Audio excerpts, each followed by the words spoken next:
Welcome back to the Alec Lewis Show. I am your host, Alec Lewis. This is episode 105, recording on Wednesday, August 20th.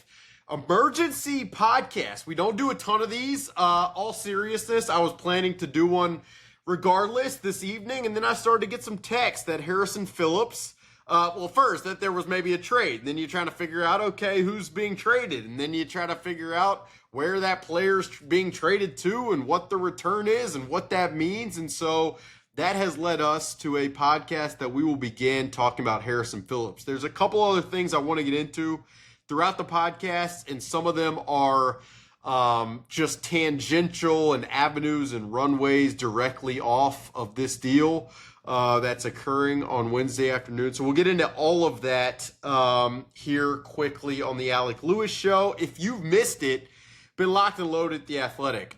We had a story on Monday from one of my colleagues, Jordan Rodrigue, on Josh Metellus. I followed that Tuesday with something on Theo Jackson, and then Wednesday, story that I've been working on for a year on Kwesi Adofo-Mensah. Tried to give you as revealing of a look of the Vikings general manager as I could. Hope you guys enjoyed that, and then we'll be back Thursday with something on Max Brosmer that is pretty in-depth. Had some conversations, talked to PJ Fleck and some others, so stay tuned for that. This show, as always, is presented by First Resource Bank. It's a member FDIC bank in the Minneapolis area. I'm looking forward to seeing some of the guys very, very soon. Tim Siegley, Charlie Anderson, Aaron Siegley, they run the thing. They care about the community. They care about the team. So please go check out First Resource Bank. And then the last bit of housekeeping before we hop right into Harrison Phillips' conversation is, if you're new on YouTube, hit that subscribe button. It helps us out. If you're listening on Apple or Spotify or iHeart or wherever you get podcasts, you can rate and review and all that good stuff. I'm hosting Paul Allen's show on KFAN from the Fair on Friday. So if you come to the Fair Friday morning, come say hey and listen to some Vikings talk. But yeah, that'll do it there. So Harrison Phillips, all right. If you guys missed it, or let's say you're just tuning in on YouTube, you don't really know what's going on. What are you talking about, Alec? Harrison Phillips, I've been driving, I've been at work. What are you talking about? Well, here's what I'm talking about. The Vikings agreed to terms with the New York Jets, where they are going to trade Harrison Phillips and a 2027 seventh-round pick to the Jets in return for a 2026 sixth-rounder and a 2027 sixth-rounder. The deal, as always, it's pending a physical, but those are the terms. Also, as part of the deal, the Vikings are going to pick up half of Harrison Phillips' $7.4 million base salary, meaning the Vikings will save approximately $3.7 million in cap for 2025. Here's where we'll begin. So, Harrison Phillips, I'm not even sure if I appreciated. He started 51 games for this team over the last 3 years. I mean, you want to talk about Iron Man durability, and I can just go through instances and moments in my head of him, limping through the locker room on a Wednesday or Thursday of game week. I can go through many weeks where he is on the injury report, and I mean, it is DNPs throughout the week, and then somehow he plays. He goes through a Lions game and comes out of that with serious back stuff, and he ends up playing the next week. That's just who this guy was. A related aspect of that was just his leadership internally. I mean, he was the NFLPA rep for this team for multiple years. He's a Stanford grad, just as sharp as they come, aware of the dynamics across the league, was always phenomenal with the media, but a captain, a voice on Kevin O'Connell's leadership staff, often had answers if you wanted to ask about culture or team building or why this organization has had success. He had a voice and a perspective on that transcended, a lot of people, if not everybody internally. And so, all that stuff should be noted. Over the last 3 years, 7 pass deflections, 1 forced fumble, 6.5 sacks. He had 21 run stops last year, and part of the reason Brian Flores' defense last year was so freaking good was he and Jonathan Bullard on the interior of the line of scrimmage defensively. They two-gapped. Like, they played the run. They had an awareness in the run of, I mean, I remember having a conversation with Harrison Phillips where he was talking through last year's Falcons game and how the Falcons ran their wide zone so effectively, and how between series, he and Jonathan Bullard and the defensive staff were talking about adjusting techniques and where to line up to be able to counteract it moving forward. Like, he, in terms of intricacies of run stopping, of line of scrimmage play, he just was incredibly sharp and is incredibly aware, and it's why he will have a huge role on the Jets defense this year, and why you could understand why the Jets would have wanted to make this happen. So the question you guys are asking is probably, okay, you've done 3 minutes, Alec, of raving about Harrison Phillips. Why then would the Vikings be willing to part ways with him and pay half of his salary for 2 sixth-round picks and recouping some cap space? And the answer to that is manyfold. I could probably start in any specific one of the 3 areas that I'm about to talk about, but the first one I'll talk about is, I mean, this defensive line interior defender room has been just freaking loaded. It is freaking loaded. And the credit should go to Marcus Dixon, the D-line coach, for the job he's done, and Marjay Arbery, who works closely with Marcus Dixon. Like, those guys have developed this group.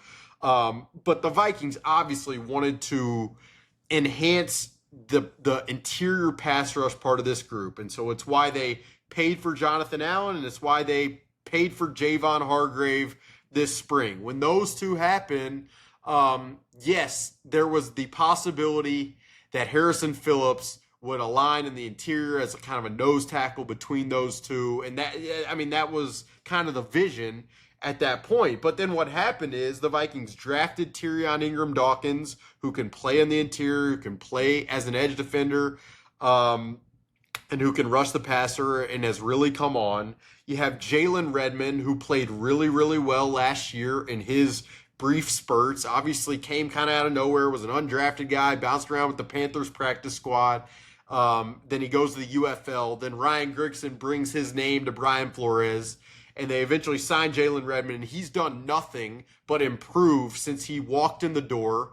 And I've had many people internally tell me that, like, he has taken another leap this training camp, and you see it. Like, I guarantee you there were Patriots staffers walking away like, who the hell was 61? Because that guy was obliterating us, and we did not expect that. So you got Tyrion Ingram-Dawkins. You got Jalen Redmond. Levi Drake Rodriguez was a 7th-round pick. They knew he would need some developmental time to find comfort at this level. And it's felt like, throughout the spring, throughout the summer, early in training camp, it kind of, you got the sense that he'd started to come on in terms of like play strength and physicality at this level. Then you've got Taki Taimani, who was an undrafted player from Oregon, who made the roster last year, and who, before he had a serious ankle injury last year, like displayed a willingness to stop the run at a very impressive level. And so, did you need Harrison Phillips and Taki Taimani? It was a question that I wondered in my head.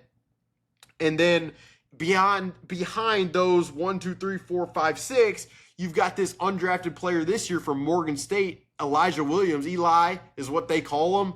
And he has, Brian Baldinger, who doesn't miss on terms of film evaluation, has hyped him up plenty of times. Brian Flores mentioned his name for the first time like 3 weeks ago. Kevin O'Connell's talked about watching his film.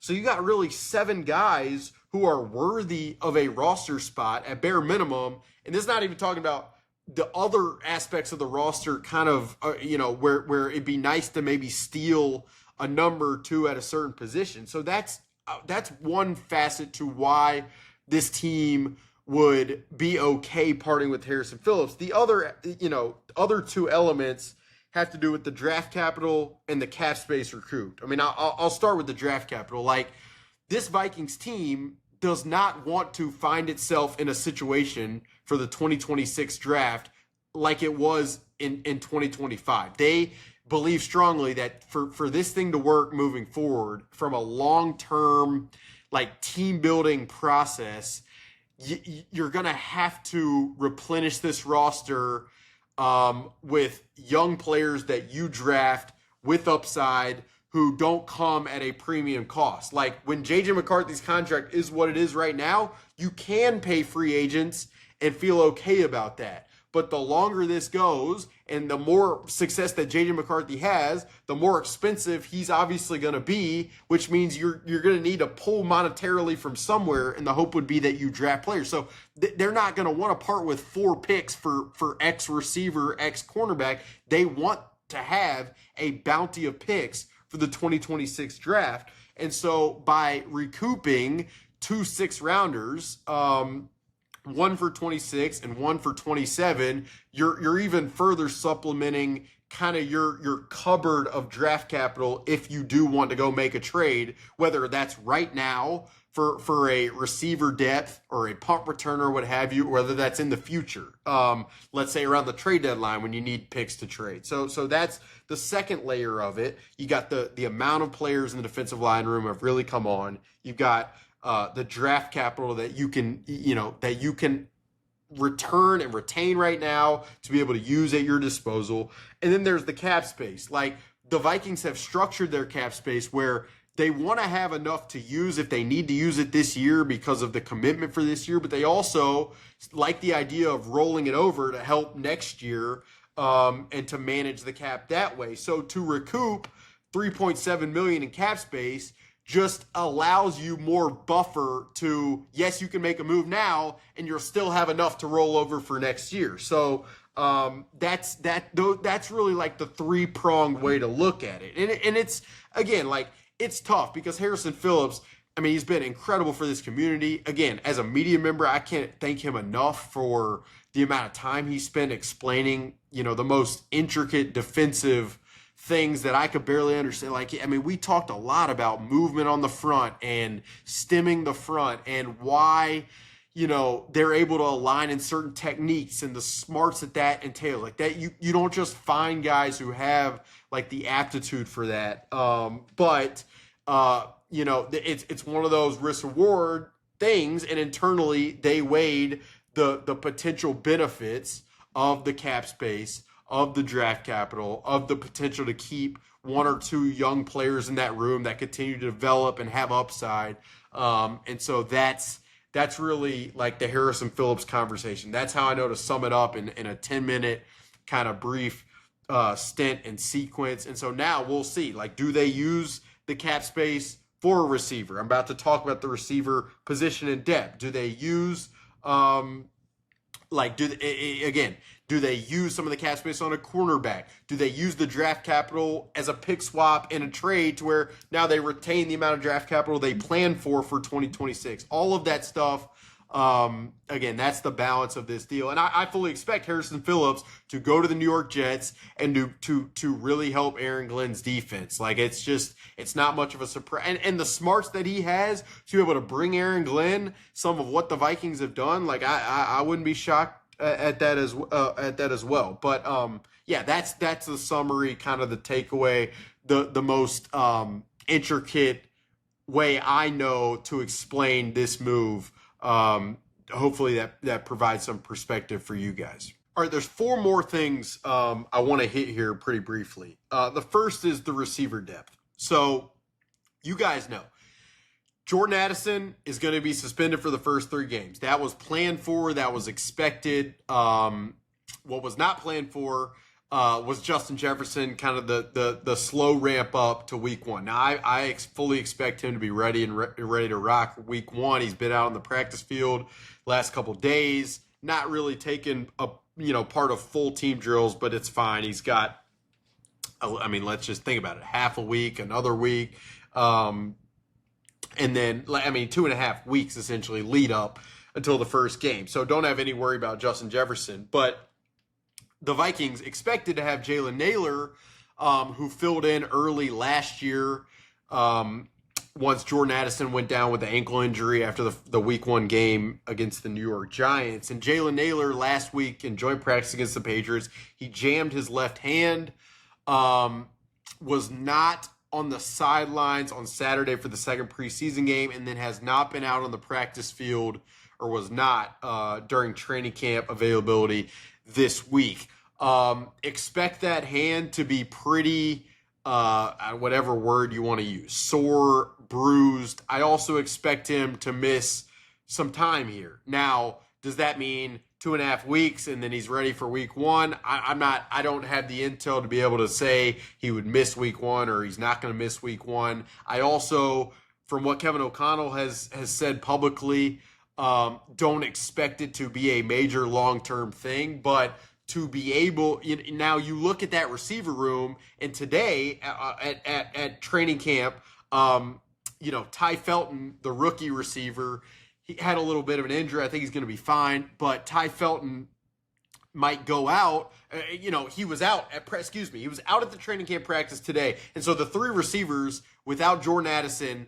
And without Justin Jefferson and without Ty Felton, it was Jay Sean Jones, Lucky Jackson, and Thayer Thomas. And those guys have put in a lot of work. They've all shown some good things. But the confidence that Kevin O'Connell is going to have in a group like that or in players like that in week one, I mean, that is a bold ask for guys who have never played in meaningful NFL downs. And so Tom Pelissero reported it Wednesday morning. Diana Rossini at The Athletic confirmed it after.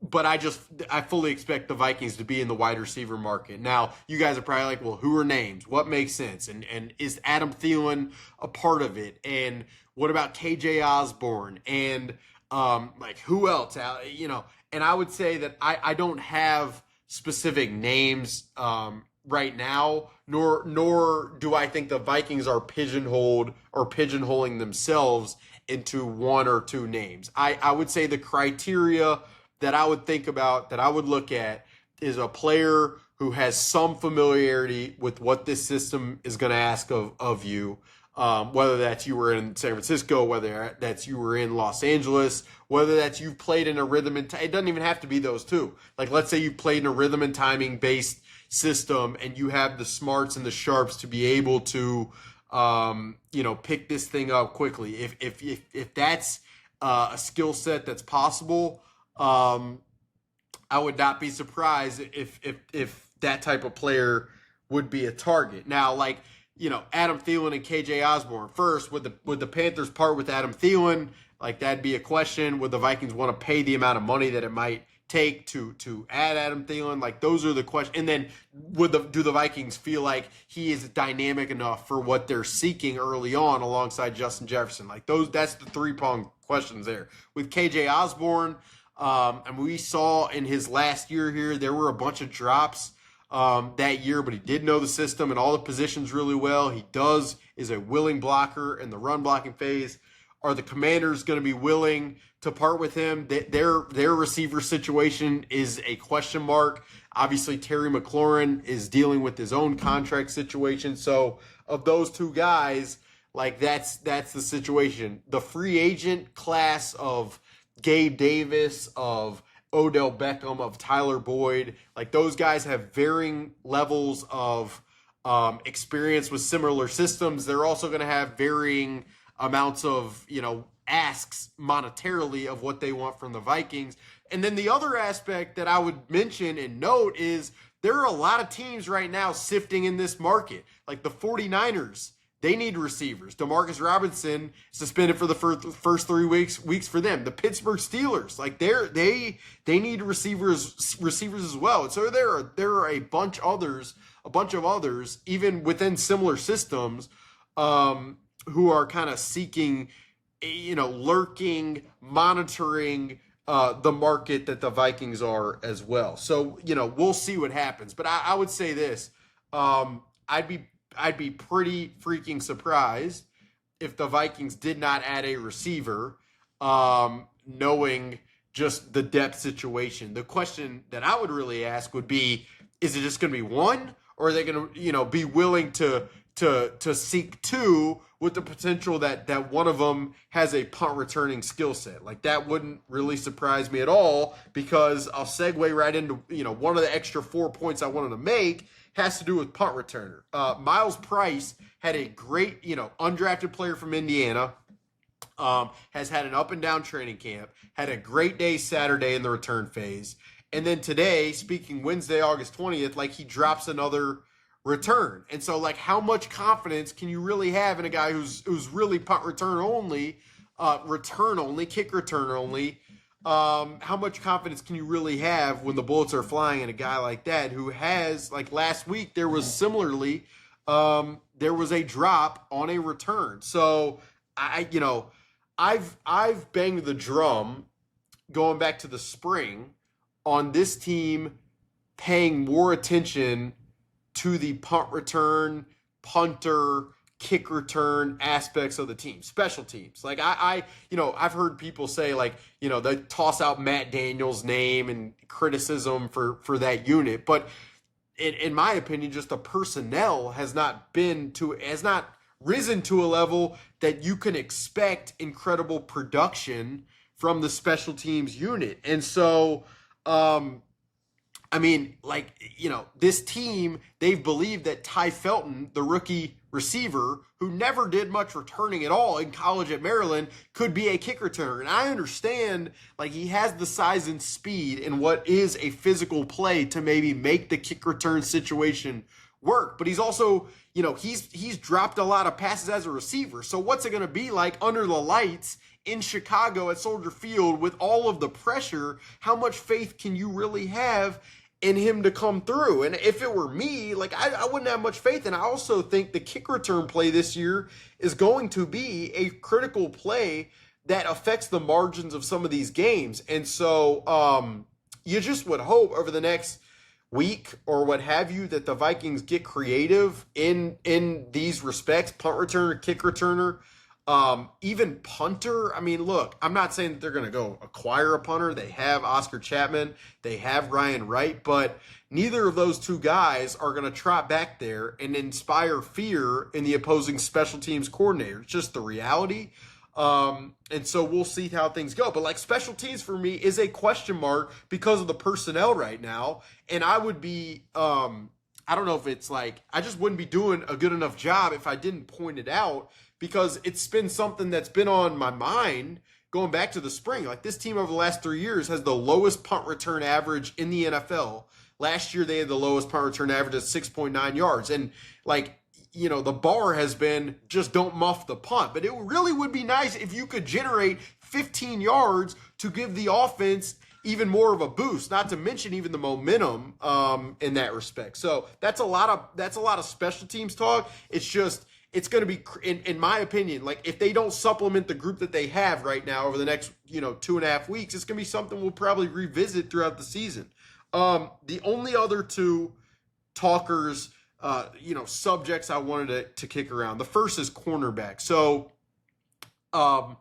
even before what happened Wednesday, I just felt like the depth of the room, it'd be nice to have someone else besides a Mekhi Blackman or a Dwight McGlothern or a Zemiah Vaughn who has experience, who in the event of injury to a Byron Murphy Jr., to Isaiah Rodgers, or to a Jeff Okudah, you would have comfort putting out there. Like, that's just how I felt. And then on Wednesday, I didn't see how things happened, but I spotted on the sidelines, Jeff Okudah was talking to the trainers. He took his shoe off. He took his socks off.